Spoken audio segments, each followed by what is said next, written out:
Hi everybody, this is Kevin Lim from Kevin's Kitchen. Today I'm here at Mean Noodles here in Hong Kong. I'll be sharing with you a easy mac and cheese recipe. In my case, I actually use it straight out of the pot. I don't necessarily put it in the oven, but you can if you want that crunchy topping. But in this case, I've actually taken that crunchy topping and changed it to bacon. So let's get started, let's go.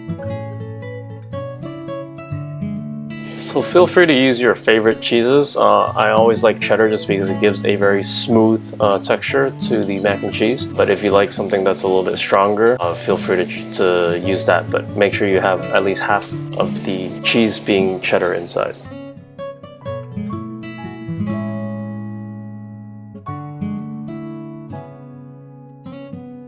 So here I'm just putting the pasta in boiling water just for about 10 minutes or so until al dente and you can take it out. I'm slicing the bacon here just into smaller pieces so it's easier for me to render the fat out of it.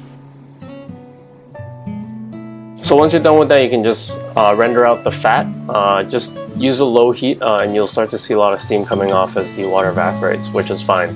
But you want to try to cook it at a low temperature just so you can get all of that fat out. You can see that I'm actually pressing onto the bacon to try to extract more of the fat out of it. So once the bacon is at the consistency of your liking, you can just take it out and set it aside. In this case, you can see I'm adding a little bit of extra butter just because I wasn't able to extract about 4 tablespoons of fat from the bacon. It is a little bit of a leaner bacon that I bought. And to that, I'm just adding in my garlic and shallot just so that we could make the mac and cheese a little bit more fragrant. And then after that, you just want to add in the flour and just mix it up so that you get a roux. Here you can see that it's almost like a dough-like consistency. Once you have your roux, make sure you also have your milk heated or at least warm so that when you pour it in, you're not going to get lumps, but you're going to get a more smooth consistency for your cheese sauce, which is also known as a bechamel in French cooking. But with that, you actually add in onion and also bay leaf and a clove. After you add in the milk, you want to just whisk it so that you start creating this thick sauce. And once you whisk it, you'll start to see the sauce coming together, and it'll start to get thick as it's cooking on a low heat.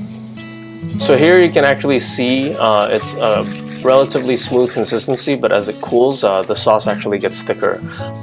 And so once you have the sauce made, you can actually set that aside and then make sure you have your pasta ready and you can kind of compose it all together.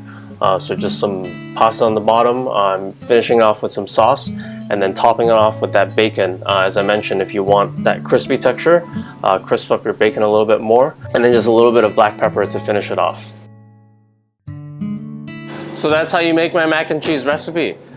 So you can see that I actually didn't make my bacon extra crispy. For my bacon, I usually just sear it just to cook it, just to get a little bit of caramelization on it, and then I like to eat it so that I can actually still bite on the meat. If you like crispy bacon, you can actually just crisp it a little bit further and then set it aside, and then when you're done with it, you can just garnish it. So it's almost like that breadcrumb topping that you would normally get if you were to put it in the oven. If you like this recipe, please like, share, and subscribe below. If you have any questions, please leave it in the comment field below, and I'll see you next time. Thank you. Bye.